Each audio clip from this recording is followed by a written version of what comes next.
Sir, I don't want to go to school. Why? Just that. 5 in the morning, I was sitting on the edge of my bed, tying my little sneakers. It had been 3 months since I'd remarried. My wife, Sujin, and my son, Woojin, still called me Mr. His eyes were wary, and he sat as far away from me as possible at the dinner table.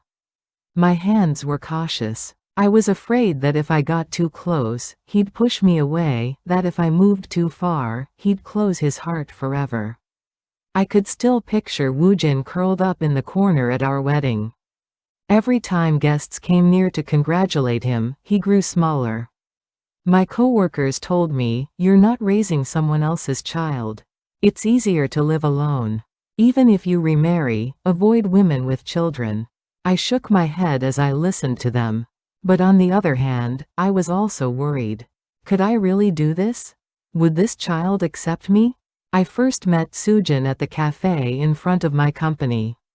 By chance, we ended up sharing a table because there was no other available space, and I was instantly captivated by Sujin's bright smile. But Sujin had an elementary school-aged son. Her ex-husband had lost contact with her after his business failed. I loved Sujin, and I knew that what hurt her most was having to raise Woojin alone. So I made up my mind I didn't want to leave him alone. In the car, Woojin just stared out the window. I turned on the radio. The morning traffic report was playing, and I heard Woojin's small sigh. Waiting at the traffic light, I glanced at Woojin. His eyes were red. We arrived at the school. The other children held their father's hands and entered the gate. Woojin adjusted his backpack strap and got out of the car. Without a word of thanks, he ran off. I watched his shrinking figure in the rearview mirror. Will that small figure ever accept me? Will that day ever come? I wasn't sure. Perhaps, as my colleagues had said, this was the wrong choice. But I couldn't go back. I already loved Sujin, and I couldn't give up on Woojin. I made a promise. I would be there every morning. I would not give up, whether Woojin accepted or not. I would prove that I could be a true father, even if we weren't related by blood. And so began my long journey. 6 months passed. The seasons changed from spring to fall. Woojin still called me Mr., but small changes had occurred. He now sat next to me at the dinner table. We drove to school every morning, and we occasionally talked about school. It was the day of the sports day. The May sunshine brightly illuminated the playground. I sat quietly in the back row of Woojin's class cheering section. The other fathers held cameras and shouted, but I only clapped. I was careful not to show too much, fearing it might embarrass Woojin. Woojin won first place in the race. I jumped up and waved. But Woojin's gaze passed over me. He quickly turned his head away. A pang of pain filled my heart. But the change came from somewhere else. One morning, at 2 a.m., the phone rang. It was the homeroom teacher. Woojin was in the nurse's office with a fever. Sujin was out on a business trip. I drove in only my pajamas and a jacket. When I opened the nurse's office door, Woojin was curled up on the bed. His forehead was burning hot. I carefully picked him up. Woojin weakly buried his face in my chest. It was the first time I felt his body heat. His warm, delicate breath touched the back of my neck. I held him tightly all the way to the emergency room. While he was receiving the IV drip, I wiped Woojin's forehead with a wet washcloth. I changed the water every hour. Woojin muttered in his sleep, "Mom." My heart ached, but I didn't let go. At 5 a.m., Woojin opened his eyes. I saw him dozing off next to me. He stared at my face quietly. On the drive home, Woojin said softly, "Thank you." I looked at him in the rearview mirror. A faint smile appeared on his lips. After that, the changes accelerated. Woojin brought a math problem. He said he didn't understand. I sat down next to him and slowly explained it. Woojin smiled. It was the first time I'd seen such a bright smile. We went to the bookstore over the weekend. Woojin picked out a book, and I told him it was a gift.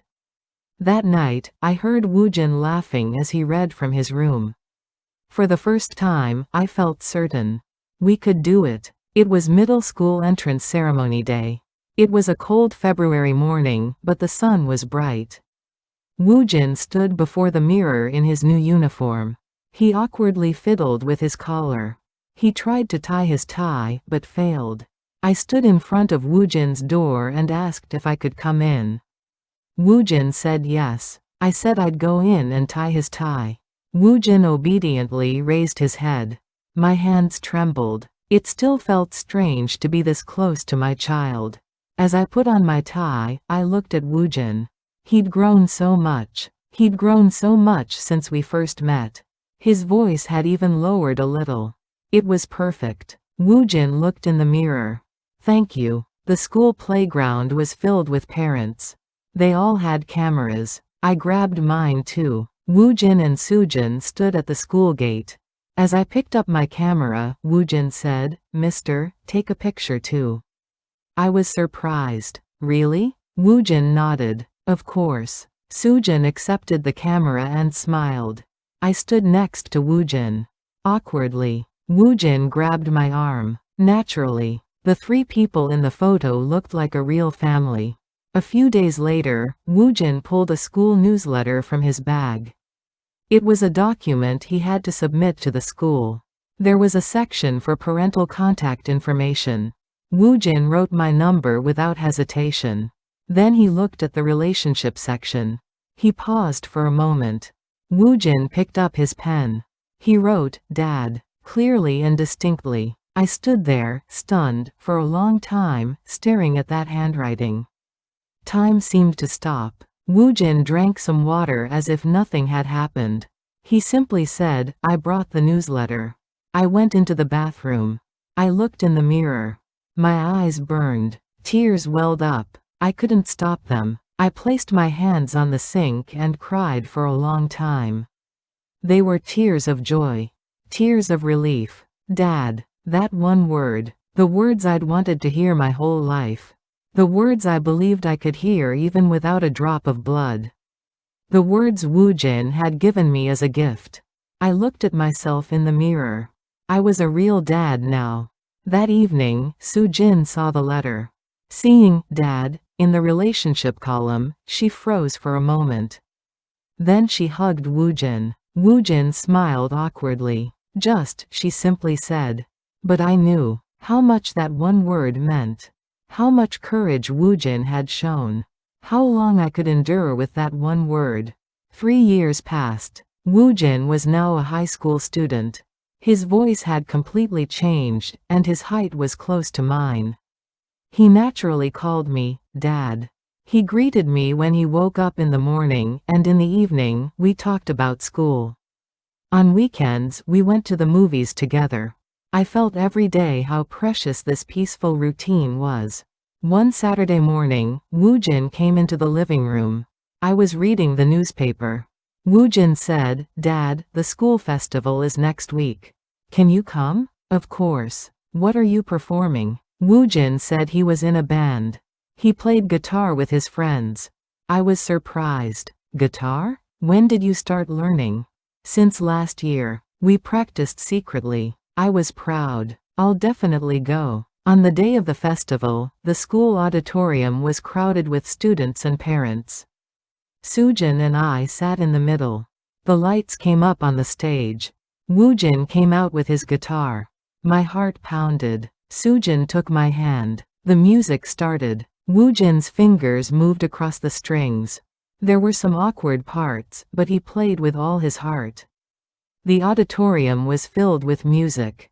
I stared intently at Woojin. My son on stage, his confident guitar playing, his joy with his friends.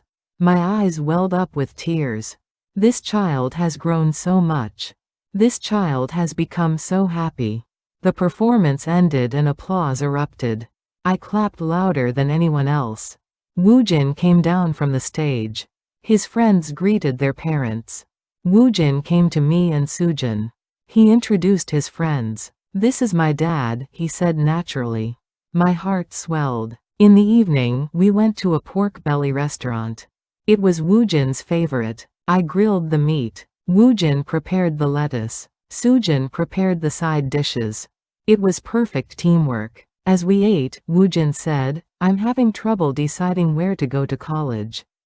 Seoul or somewhere in the countryside." I asked, "Where do you want to go?" Woojin thought for a moment. "Seoul. I want to study film." I nodded. "Good choice. Do what you want." The conversation continued. We talked about our future hopes. We talked about our friends. We talked about our teachers. The laughter never stopped. I engraved this moment in my heart. Such an ordinary yet precious time. I wished these days could last forever. Woojin fell asleep in the car on the way home. I looked at him in the rearview mirror. He had grown so much. But his sleeping face was still young. Soojin held my hand. "Thank you." I held it tightly. I was grateful, too. I was happy. It was the spring of the year Woojin turned 20. It was summer break after his first year of college. Woojin returned home, looking much more mature. We ate dinner together, talking about college life. I listened with delight. One evening, the family of 3 was sitting around the table, eating dinner. It was soybean paste stew made by Soojin. While eating, Woojin glanced at his phone. He got a call from an unknown number. "Who is it?" Woojin muttered. He answered, "Hello?" There was a moment of silence. Then came the sound of an unfamiliar male voice. Woojin's expression hardened. His hand holding his spoon stopped. Soojin and I both noticed something was wrong. Woojin got up and went into his room. He closed the door. We faced each other. An uneasy feeling filled Soojin's face.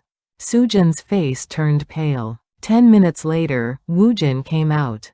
His face was emotionless. He sat back down at the table, but didn't eat. Soojin asked, "Who was it?"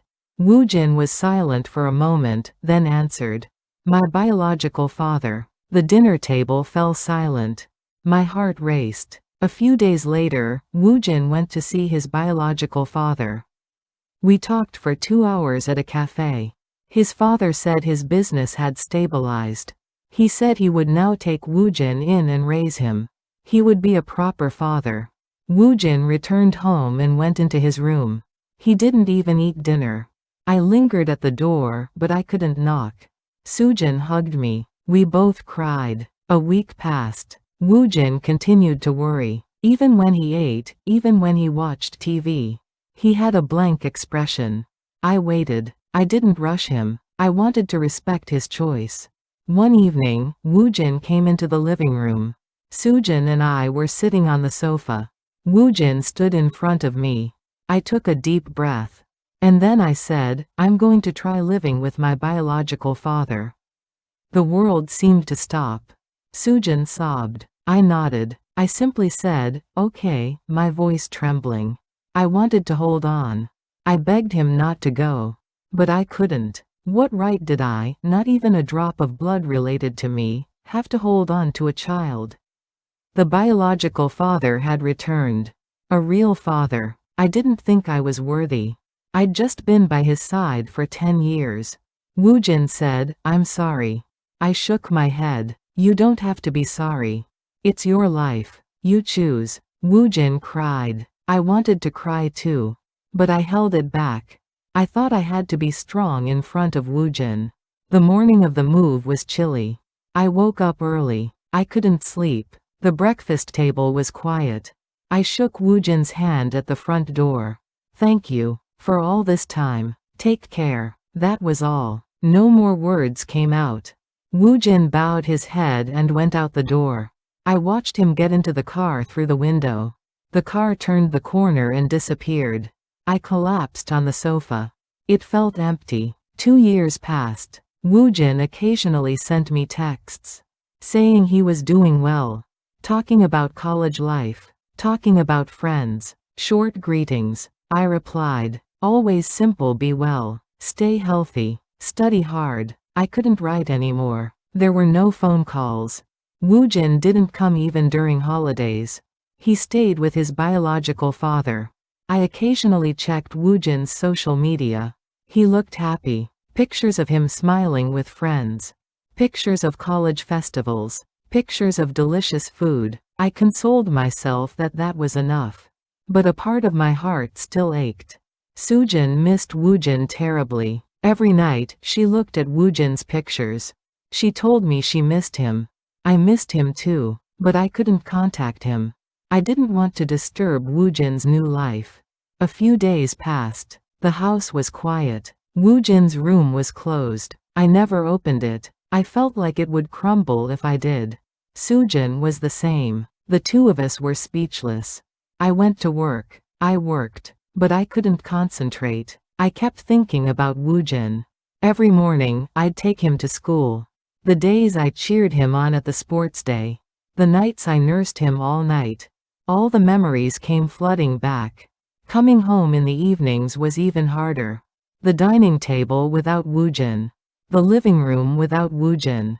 The house without Woojin. I sat on the sofa, lost in thought. Soojin was the same. They comforted each other, but it didn't bring comfort. A month passed. I received a text from Woojin. Take care. A short message. I replied, yes, take care. As always, a short one. I couldn't write anymore. I put my phone down and cried again. One early autumn morning, my phone rang. It was from the hospital. They told me Soojin had collapsed. They'd found her collapsed in the company bathroom. She'd been taken to the emergency room. I rushed to the hospital. My hands were shaking. My heart felt like it was going to burst. I arrived in front of the emergency room. The doctor came out. His expression was gloomy. He said it was a cerebral hemorrhage. His condition was not good. The surgery took 5 hours. I sat in a chair in front of the operating room and waited. Time seemed to have stopped. I prayed, please save her. I couldn't lose Soojin. The surgery was over. The doctor came out. I shook my head. They said they had done their best, but the brain damage was too severe. The chances of her regaining consciousness were slim. My world crumbled. 3 days later, Soojin didn't open her eyes. Her heart stopped. She was pronounced dead. I collapsed to the ground. The funeral was set. In the portrait, Soojin was smiling. I sat in the chief mourner's chair, dazed. I contacted Woojin. By text. Mom had passed away. Woojin replied. He said he would come right away. A few hours later, Woojin arrived. But he wasn't alone. His biological father was with him. Woojin fell before the mortuary tablet and wept. Out loud. I watched from afar, unable to approach. Woojin stood up. His biological father embraced him. Our eyes met. For a moment, I turned my head. I greeted the mourners. I received their greetings. But a part of me continued to search for Woojin. Woojin stood next to his biological father. He occasionally glanced at me. But he didn't come closer. There was an invisible wall between me and Woojin. A wall built by 2 years. A wall created by his biological father. Night fell. Everyone left. I was left alone. I sat before the mortuary tablet. I saw Soojin. I apologized to myself. For not being able to protect Woojin. For not being able to protect my family. Woojin left with his biological father. Without even saying goodbye, I watched his back. My heart sank. Is this really the end? My connection with Woojin. 10 years of time. Was it all over? I lowered my head. Tears fell. It was the morning of the second day of the funeral. I had been awake since dawn. I couldn't sleep. The void left by Soojin was too great. And Woojin's was too. I was alone. Completely. Mourners began arriving early in the morning. I sat in the chief mourner's chair and received greetings. I bowed. I stood up. I sat down again. I repeated it mechanically. My mind was empty. Around 10 o'clock, Woojin appeared. This time, he was alone. He was neatly dressed in a black suit. I bowed before the portrait. I looked at Woojin. Woojin looked at me. Our eyes met. Woojin bowed. The crowd of mourners grew. I couldn't leave. Woojin stood in a corner. Occasionally, he glanced at me. I also looked at Woojin. But neither of us could approach him. It was lunchtime. I stepped out for a moment, avoiding the mourners. I went to the back hallway of the funeral hall. It was quiet. I wanted to be alone. Soojin's absence was too great. I felt suffocated. I looked out the hallway window. The sky was gray. It felt like rain. I put my hand on the windowsill. It was cold. Everything was cold. The world. My heart. I heard footsteps at the end of the hallway. Someone was walking. I turned around. It was a young man in a black suit. It was Woojin. The two stood at opposite ends of the hallway. In silence. Woojin walked slowly. I didn't move. Woojin came closer. He stood in front of me. It had been 2 years. Woojin had grown. His face had matured. But his eyes remained the same. And then Woojin took my hand. Woojin's hand was warm. Tears welled up in my eyes. Woojin was crying too. Quietly, Woojin said, "Daddy, you're here." Daddy. That word I hadn't heard in 2 years. Tears flowed from my eyes. I couldn't hold it back. Woojin cried too. The two of them stood in silence, holding hands. I asked, your biological father?" Woojin shook his head. "I came alone." I asked again, "Are you okay?" Woojin nodded. "Yes. It's okay now," Woojin said. "I'm sorry. It's too late." I shook my head. "No." Woojin continued. "I thought about it a lot while living with my biological father. Who my real father is." Woojin's voice trembled. "It's not my father by blood. It's the time we spent together that makes a father. It wasn't my biological father who raised me. It was my dad. My real dad is my dad." I cried. Out loud. I hugged Woojin. Woojin hugged me back. Tightly. The two stood like that in the hallway for a long time. Embracing. Crying. From a distance, my biological father was standing. At the entrance to the hallway. He saw Woojin and me. His expression was unreadable. Woojin looked at his biological father. He took my hand and walked away. He stood in front of his biological father. Woojin spoke clearly. "This is the one who raised me. My father is still this person." The people around him stopped walking. It became quiet. Woojin continued. "Thank you. For 2 years. But I will return here. To my home." My biological father was silent for a moment. Then he nodded. "Yes. I understand." My biological father looked at Woojin. He said he was sorry. He was too late. Woojin said it was okay. "But my father is this person." My biological father looked at me. He said he was asking for your help. And then he left. Woojin and I returned to the memorial tablet. Together. Side by side. We looked at Soojin's picture. Woojin said, "Mom, I'm sorry. I'm late. And thank you. Thank you, honey, for giving me such a good father. For allowing me to love this child." The two stood in front of the memorial tablet for a long time, holding hands. After the funeral, Woojin came home with me. It was the first home I'd been back in 2 years. I opened the front door. It felt familiar. It was still home. Woojin's house. Woojin went to his room. I opened the door. It was the same. Just like that day 2 years ago. The desk. The bed. I hadn't touched it once. I believed Woojin would return. There was a picture frame on the desk. A picture from his entrance ceremony. It was covered in dust. Woojin picked it up. He wiped it. The three of them were smiling. Woojin smiled too, with tears in his eyes. Woojin looked at me and asked, "Dad, can I live here now?" I nodded. "Of course. This will always be your home. You are my son." Woojin said, "You are my dad too. Forever." I hugged Woojin. Woojin hugged me. We looked at each other and smiled. Tears flowed. That night, I realized what lasts longer than blood is the time we endure together. Love doesn't come when called, but belongs to those who stay until the end. I was Woojin's true father. Time passed. Woojin graduated from college. He got a job. He got married. I officiated the wedding. I spoke from the stage. Woojin was my son. We weren't related by blood, but he was my real son. Woojin had a child. It was a daughter. Woojin gave her to me. He said, "Grandpa." I held the baby. It was small and warm.